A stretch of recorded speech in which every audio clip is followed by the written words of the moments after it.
Hello everybody, my name's Richard Watson and this is Anglais the Easy Way, and I have some great news for you. Today we're going to try and fix one thing, and that thing is the time markers always, yet, still, and already.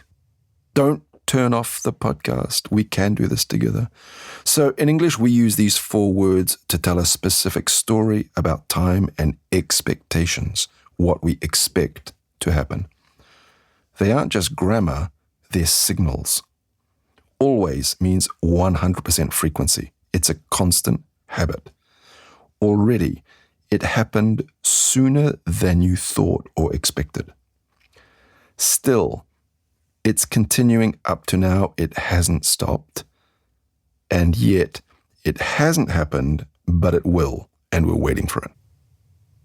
Now, that's hard to process in a podcast like this. I'm going to say them all again more quickly.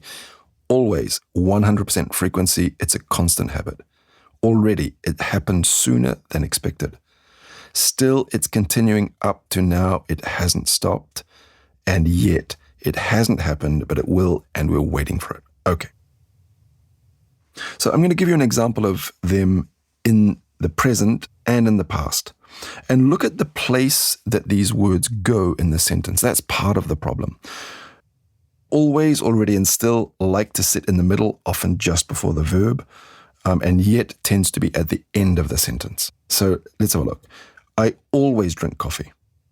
That's the present. And in the past, yesterday, I always had my water bottle with me. I already have the files. Remember, that's sooner than expected. I already sent the email before the meeting started. For still, I'm still working. Remember, it's continuing. It hasn't stopped. At midnight, I was still awake. And I don't have the answer yet. And in the past, we were ready, but the guest hadn't arrived yet. So that was, we were waiting in the past. Let's have a look in the future. In the future tense, they help you to manage your team or your projects. Look, in the future, we have, I will always check the data twice. I will always check the data twice. By Friday, we will already be finished. By Friday, we will already be finished. Even in 2 years, we will still be using this software. It won't have changed. And the results won't be ready yet, so don't call the client. You could say they aren't ready yet. It's about the same here. The results won't be ready. I'm predicting the results won't be ready yet, so don't call the client. So I'm going to describe a situation, and I want you to try to choose the right word to put in there. First situation is a long meeting, okay? The meeting started at 9 a.m., and it's now 1:30 in the afternoon, and it isn't finished. So here's the sentence, but there's a word missing. Which word will you choose? The meeting is going, and everyone is bored. Here's the answer. The meeting is still going because it's continuing up to now. The meeting is still going. The next one, a fast worker. You asked for a report 2 minutes ago and it's already in your inbox. Here's the sentence. It's only 10 a.m., but I have finished, so I can help you. The answer, I've already finished. It's only 10 a.m., but I've already finished. And that's because it happened sooner than expected. How about a missing package? You ordered a laptop and you're checking the door every hour and it's not there. The delivery hasn't arrived, but it will be here soon. What's the word we put in there? The delivery hasn't arrived yet because it hasn't happened, but it will. How about this one? A reliable colleague. Imagine a co-worker who is incredibly organized.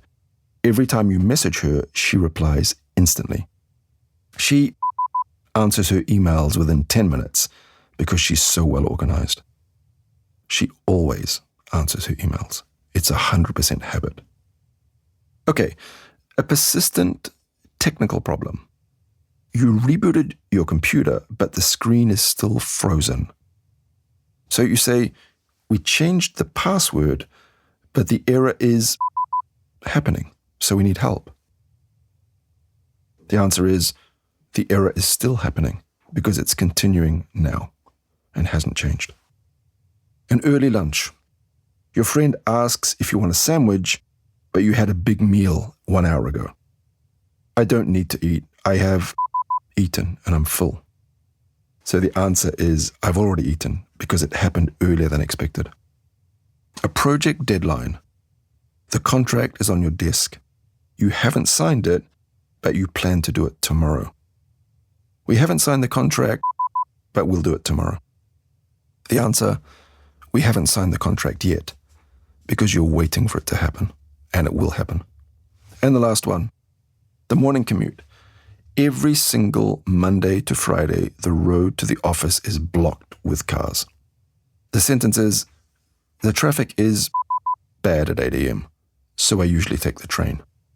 The answer is, the traffic is always bad. It's a constant reality.